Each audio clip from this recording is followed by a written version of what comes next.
میں وہاں تھا ہانگ کانگ میں, تو ایک میرے بیان میں اہل حدیث بیٹھتے تھے. اچھا, وہ مجھ سے کراس کویشچن بہت پوچھتے تھے بیان کے فوراً بعد, تو میں بڑا خوش ہوتا تھا, میں بیٹھاتا تھا, میں نے کہا آرام سے بیٹھو. بڑی گپ شپ ہو گئی میری ان سے, دوستی ہو گئی. انہوں نے کہا یار جو بھی جس سے بھی سوال پوچھو وہ عام طور پہ غصہ ہو جاتا ہے, آپ کم از کم تمیز سے جواب دے دیتے. تو خیر ہماری ان سے گپ شپ ہو گئی. تو انہوں نے پھر اپنا ایک واقعہ سنایا کہ پاکستان سے ایک مولانا صاحب آئے, ہانگ کانگ کی مسجد میں محترم نے بیان کیا.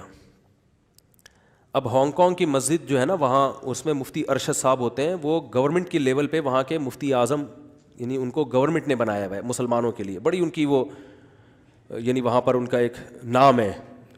تو ان کے اپلیکیشن پہ ویزا مل جاتا ہے ہانگ کانگ کا, ورنہ ہانگ کانگ کا ویزا پاکستانیوں کے لیے بہت مشکل ہے. مجھے بھی انہوں نے انوائٹ کیا تھا. تو گورنمنٹ ان کو بڑا سپورٹ کرتی, یعنی گورنمنٹ میں ان کی بڑی ویلیو ہے.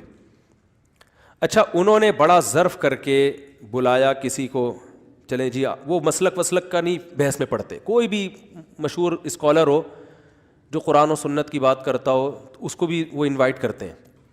تو پاکستان میں آپ کو پتہ ہے مسلک ہول سیل کے حساب سے. خیر ایک مولانا صاحب چلے گئے, وہ مولانا صاحب نے وہاں پر انہی کی مسجد میں انہوں نے اپنے ممبر پہ بٹھایا, مسلکی اختلاف کے باوجود کہ آپ یہاں بیٹھیں اور بیان کریں.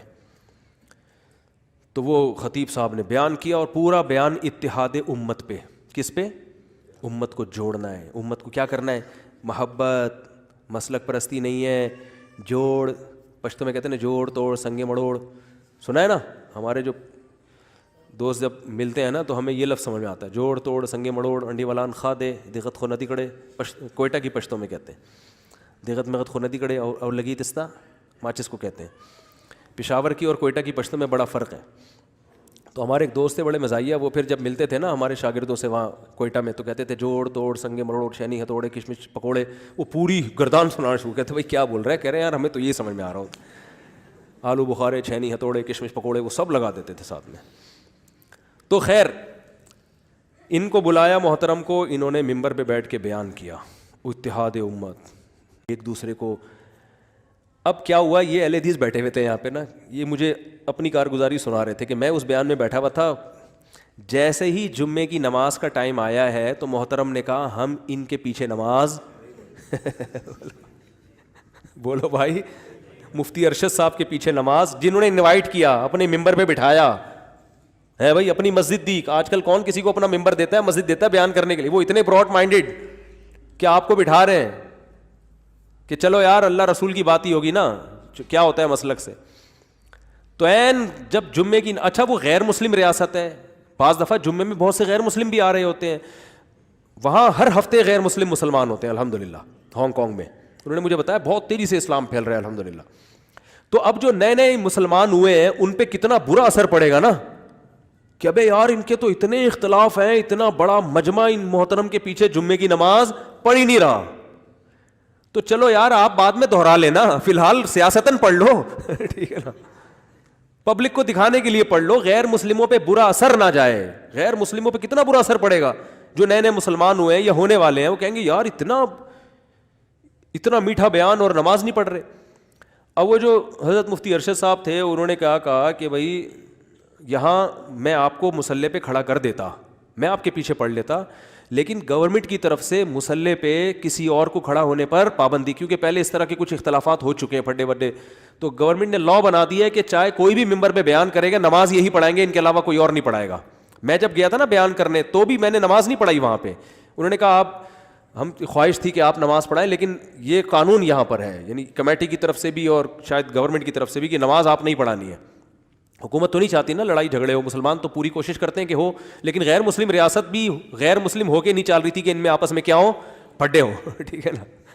تو غیر مسلم ہو کے بھی چاہ رہے ہیں کہ یہ پھڈے نہ کریں, تو تمیز سے چلتے رہے امن اور شانتی کے ساتھ. تو وہ جو اہل حدیث تھے نا وہ چپک گئے. وہ کہتے ہیں جب انہوں نے بار بار اصرار کیا میں الگ, ہم نہیں آپ کے پیچھے نماز, ہمیں مصلی دیں, ہمیں مصلی دیں, ہم پڑھائیں گے نماز, تو مفتی صاحب نے کہا نہیں بھائی آپ نہیں ہو سکتے. تو کہہ رہے ہیں یہ اتنا بڑا مجمع خطیب صاحب کے ساتھ مسجد میں نماز پڑھے بغیر نکل گیا. اب یہ تھے چپکو, یہ بھی نکل لیے. انہوں نے کہا چھوڑوں گا نہیں ٹھیک ہے نا, چھوڑوں گا نہیں. کہہ رہے میں بھی نکل لیا. میں نے کہا چلو آج ان کے پیچھے پڑھتے ہیں, کیونکہ اب ان کو یہ تھا کہ غائب نہ ہو جائے نا. تو کہہ رہے میں نے کہا میں تو نہیں چھوڑوں گا. تو وہ جو اہل حدیث تھے وہ بھی ساتھ ساتھ چلے گئے. مجھے خود کارگزاری سنا رہے ہیں, کہہ رہے ہیں وہ کہیں فلیٹ میں جا کے نا 4-5 فلیٹ تھے, وہاں جا کے انہوں نے صفیں اتنی مشکل سے ٹینشن میں صفیں بچھائی ہیں, نماز پڑھی ہے, کھانا آیا نا تو کھانے پہ وہ حضرت جی بھی بیٹھے ہوئے, کہہ رہے میں بھی بیٹھا ہوا ہوں. تو کھانے پہ جناب میں نے یہ ان سے سوال کیا کہ سر آپ نے, حضرت جی آپ نے اتحاد امت پہ بڑا پیارا بیان کیا لیکن اتنا بڑا آپ نے یہ حرکت کی ہے, یہ کیا ہے, اس سے امت متحد ہوگی؟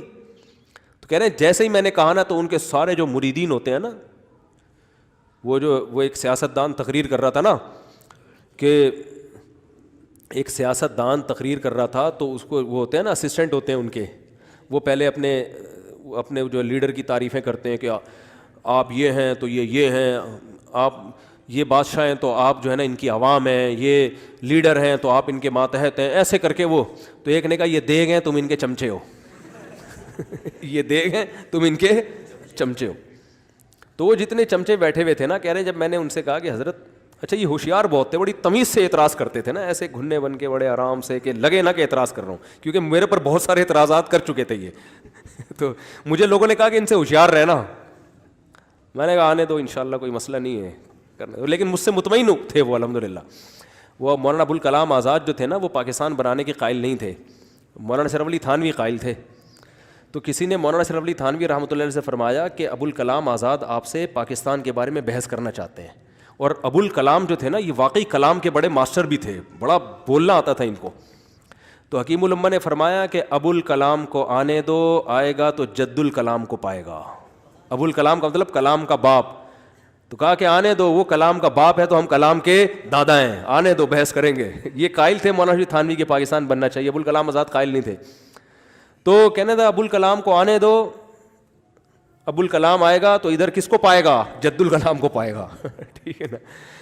تو میں نے ان سے کہا, میں نے کہا کرنے دو بھائی, وہ نیک آدمی تھا بیچارہ, بہت ساری جگہوں سے نا وہ مار کھایا ہوا تھا نا, اتنے سارے فرقے دیکھ دیکھ کے آدمی تو ویسے ہی پاگل ہو جاتا ہے نا. تو وہ اہل حدیث جو تھے نا وہ چپک گئے. تو انہوں نے مجھے بتایا کہ میں نے پھر ایسی کلاس لی نا اس کی, میں نے کہا سارا بیان یا تو اس موضوع پر بیان نہ کرتے, محبت اور الفت اور ہم سب مسلمان ہیں, ہمیں محبت سے رہنا چاہیے, اتنی کچھ کوئی اور ٹاپک چھیڑ لیتے یار, ٹھیک ہے نا.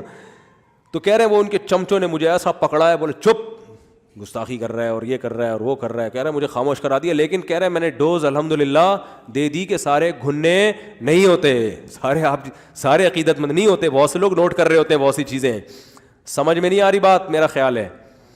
تو عقیدت کی آنکھیں اندھی آنکھوں سے مت دیکھو میرے بھائی, عقائد پہ کمپرومائز مت کرو.